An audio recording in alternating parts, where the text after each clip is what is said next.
أعوذ بالله من الشيطان الرجيم بسم الله الرحمن الرحيم الذين ينقضون عهد الله من بعد ميثاقه ويقطعون ما أمر الله به أن يوصل ويفسدون في الأرض أولئك هم الخاسرون صدق الله العظيم. دې آیاتونو کې الله پاک جل جلاله د فاسقینو صفات ذکر کړي چې فاسق خلق څوک دي. لومبي تیر شو چې وما يضل به الا الفاسقين، الله نه گمراه کوي مگر صرف فاسقان خلق، مگر صرف فاسقان گمراه کوي. فاسق هغه کس ته ویل شي چې هغه د الله پاک نافرمانی کوي، د الله پاک ته اطاعت نه اوزي، د الله پاک په نافرمانی کې داخل شي، د کس ته فاسق ویل شي. د فقهاو په اصطلاح کې چې کم کس گناه کبیره وکي په دې سره د کوم دی فاسق شي. گناه کبیره کوونکی ته کوم دی فاسق ویل شي. خو کامل او مکمل فاسق دا کافر ته ویل شي. زه یو سړی گناه کبیره وکي خو په سناسه درجه کې دی د الله پاک فرمانبرداري کوي، مسلمان دی. غلا وکړه، ډاکه وکړه، شراب وسکل، نور غلط کارونه وکړل، په یو ټیم به کې منځو وکي، یو ټیم به کې روجو ونیسي، یو ټیم به کې ذکر وکي، نو مسلمان مکمل طور فاسق نه دی، او کافر مکمل او پاکمله طریقه باندې فاسق. او دلته کې د فاسقین نه مراد کافران دي چې دا په مکمل طور باندې د الله پاک د نافرمانی کې داخل شوي دي، د الله پاک فرمانبرداري نه وتی، هر ټیم دی د الله پاک نافرمانی کوي. اوس الله پاک جل جلاله دلته کې په دې آیت شریفه کې د فاسقانو صفات ذکر کوي چې فاسقان کم صفات والا خلق دي. نو الله پاک فرمای الذين لها خلقتی ينقضون چې دوی ماتوي عهد الله، وعده د الله پاک، من بعد میثاقه، رستو د دی وعده د پخولونه. دی خلکو د الله پاک سره وعده کړی و، هغه وعده پخ کړی و، او دا خلک د الله غ پخه وعده چې دی د الله سره کړی ده، هغه وعده د خلک چې کوم دی ماتي. د دې وعده نه کوم وعده مراد ده؟ بعضی مفسرین وی چې د دینه د عالم ارواح کې الله پاک جل جلاله دا ټول ارواح را جمع کړل، د حضرت آدم علیه السلام نه راواخلی تر اخري انسان پورې چې کوم لا دنیا ته نه راغلی، دا ټول پټول الله پاک جل جلاله د سرو میګو په شکل باندې پیدا کړل، د سرو میګو په شکل باندې پیدا کړل، او بیا ول الله پاک عقل او شعور دواړه ورکړل، الله ولا پوهه هم ورکړله، او بیا الله جل جلاله ځان ته مخاطب کړل، وعده یې واغستله، الستو بربکم، زستا رب یم. الله پاک دې ټولو ارواح ته وی زستا رب یم، دې ټولو په یو आवाज سره وی قالو بلا، الله پاک ته زمونږ رب یې. الله ته وعده واغست او دی وعده ورکړه چې الله پاک ته زمونږ رب یې. عالم ارواح کې ټول ارواحونه الله پاک وعده واغستله چې زستا رب یم، دې ټولو ارواح ته په یو आवाज باندې بالکل الله پاک ته زمونږ رب. نو بعضی ملحدین وی چې الله پاک دا وعده زمونږ نه په کم ټیم کې اغستنو مونږ ته خو یاد نه و. حضرت علی رضی الله عنه او سهیل بن عبد الله رحمت الله علیه دی دواړه وی چې الله پاک دا وعده په کم ټیم کې اغستنو هغه مونږ ته یاد ده. حضرت علی رضی الله فرمای چې دا وعده الله په عالم ارواح کې اغستنو، الله پاک دغه ارواح له عقل او شعور دواړه ورکړي، پوهه ولا ورکړي و. حضرت علی رضی الله عنه ما ته دغه وعده چې کوم دی یاد ده، او سهیل بن عبد الله رحمت الله علیه دا وعده ما ته یاد ده، او د ډیر بزرگان دي چې هغه وی مونږ ته دا وعده یاد ده، او مونږ وی مونږ ته نه ده یاد، خو الله پاک ذکر کړل په دې باندې زمون آمنا سلم، زمون په ایمان دي چې بالکل دا وعده خو زمون نه ییر دي، زمون ډیر زیات ییر دي، ځکه چې مونږ سار چې کوم دی کما ډوډۍ اوخرو ماخام مونږ ته نه یاد، مونږ ډیر کون ذهن نه، او صحابه دا ډیر چې کوم دی ذهین. نو حضرت علی رضی الله مبارک دی ډیر زیات ذهین، اپرمې دا وعده ما ته یاد چې الله زمونږ نو. اوس مونږه چې واړو او مونږ کوم خبرې زده کړې دي، نو مونږ ته دا پته نشته دا خبرې مونږ ته چا خو دي، جمعات ته نو مونږ ته چا خو دي، پړومبي ځل باندې د قران دا نو مونږ ته پړومبي ځل چا خو دي، د جامو دا نو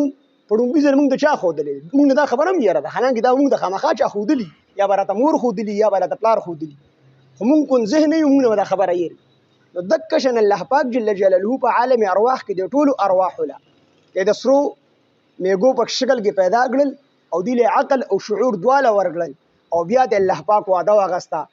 الستو بربکم زستا سو رب یم د ټولو په یو आवाज باندې قالو بلا الله ته زمونږ رب نو الله پاک پرمایي دي خلکو دا وعده پخه کړی دا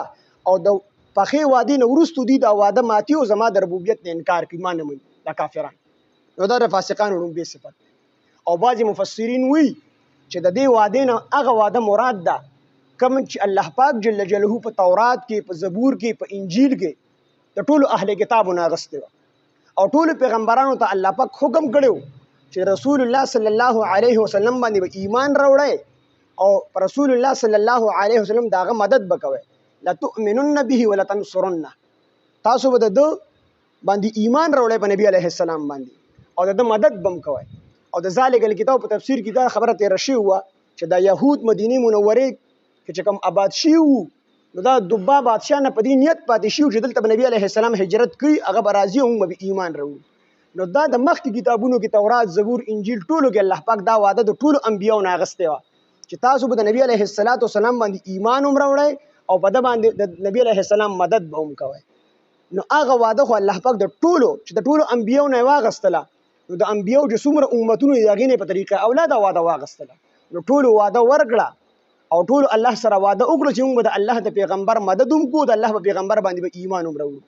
خو وروستو دې هغه وعده بیا ماته کړله د الله د پیغمبر نه انکار وکړو چې د الله د پیغمبر دا قرآن د رضا نه جوړ کړی د الله کتاب نه دی څه مطلب چې دا پیغمبر د الله پیغمبر نه نو دا وعده دی د الله سره کړې وه او پخه کړې وه هغه پخه وعده د فاسقانو الله سره بیا ماته کړل نو دواړه ته مراد کېدلی شي هم د عالم ارواح وعده مراد کېدلی شي هم د تورات زبور انجیل کې کوم وعده چې الله پاک د اهل کتابونو د نبی علیه السلام په ایمان باندې اغسته و دا وعده تم چې کوم دی مراد کېدلی شي الذين ها خلق ينقضون جدوي ماتوي عهد الله لوز د الله وعده د الله من بعد ميثاقه رستو د پخولو د دی واده نه دا واده په خټه دغه ورست ماتي ويقطعون د دویم صفت ذکر کوي ويقطعون او دوی کټ کوي د فاسقان ما هغه سو امر الله چې حکم کړل الله تعالی به پاغه سره ان یوس ولا د یو ذکر شي د کوم سیس چې الله پاک ته یو ځای کېدو حکم کړل چې دا شی یو ځای کې نو دا فاسقان هغه سیس کټ کوي یو ځای کې نه د الله نافرمانی کوي نو دینه مراد د الله سره تعلق دی الله پاک وي زما سره تعلق پیدا کړي او دی د الله سره تعلق کټ کړي او الله پاک وي د رسول الله صلی الله علیه وسلم سره تعلق پیدا کړي هغه په نقشه قدم باندې لاړ شي او دی د نبی علیه السلام سره تعلق کټ کړي او الله پاک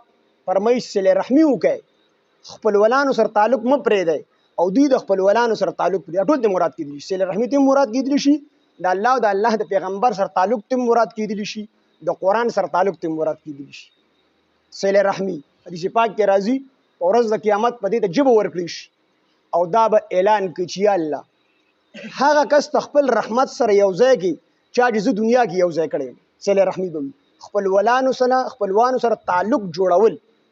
دا تعلق په وی الله پاک هغه کس خپل رحمت سره یو ځای کې چا چې دنیا کې یو ځای کړي ما او الله هغه کس چې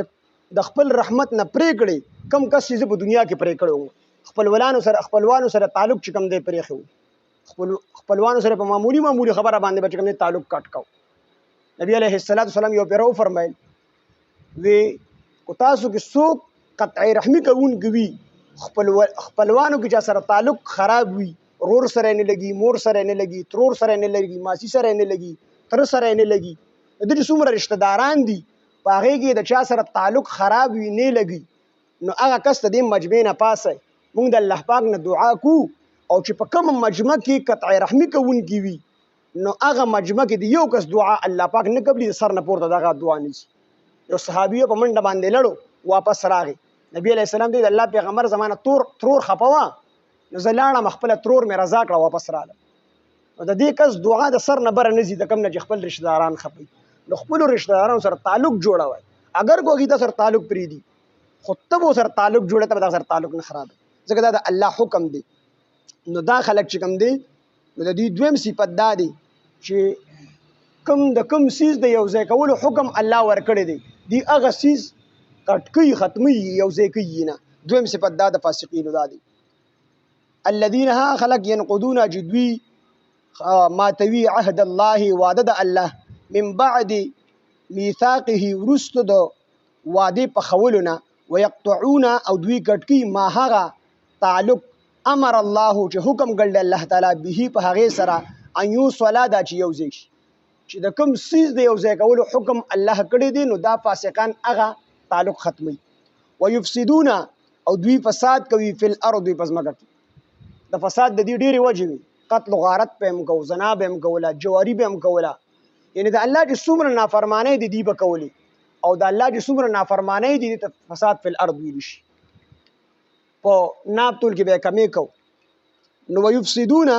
او دوی فساد کوي فی الارض پزماکه کې اولئک هم داخلك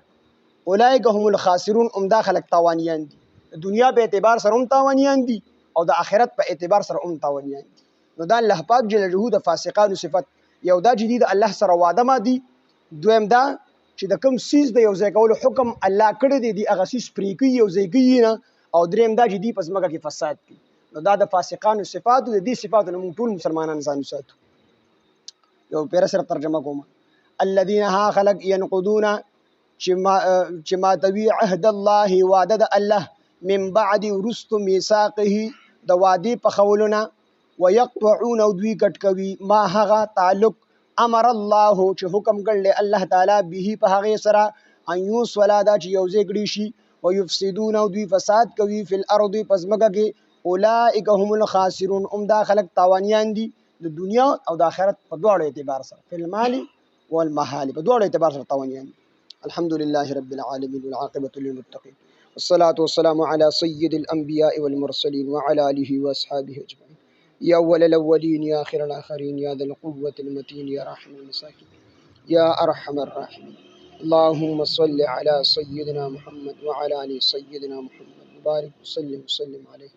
إله العالمين تزمون الرازش الله زمون لوی واړه ټول ګناهونه معاف کړي خدای دې درس کې څومره غلطي او کمی زمون شي الله مونږ ته معاف کړي الہ العالمین مونږ ټول د قرآن پوهه د قرآن سمج او قرآن فهم راکړي الہ العالمین په قرآن مونږ ټول د عمل کولو توفیق او طاقت راکړي الہ العالمین مونږ ډیر کمزوري ضعیفان یو الله مونږ سره خپل مدد او نصرت شامل حال کړي الہ العالمین څومره ملګری راځي الہ العالمین ډیر په مینه او محبت سره راځي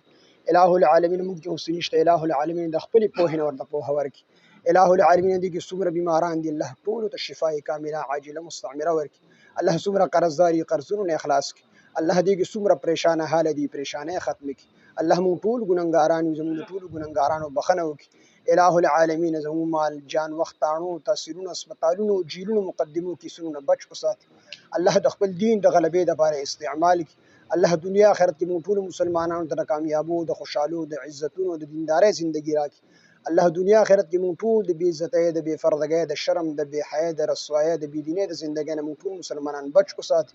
الله زموږ لوی وړو ټول د خیر را پېښ کړي ټول الہ العالمین دیندار او قرآن خانه کړي الله زموږ والدین محترمین څومره مردگان وفات شوي ټول ته کامل مغفرت نصیب کړي الله چاته مغفرت کړي الله درجات یې بلند کړي الله د درس ثوابونه زموږ ټول مردگان ته ورسوي الله خاتمه زموږ د ټول بل خیر او بل ایمان کړي الله په وخت ځن قدم د زړه په صدق سره په جبه زموږ دا کلمه چالو کې لا اله الا الله محمد رسول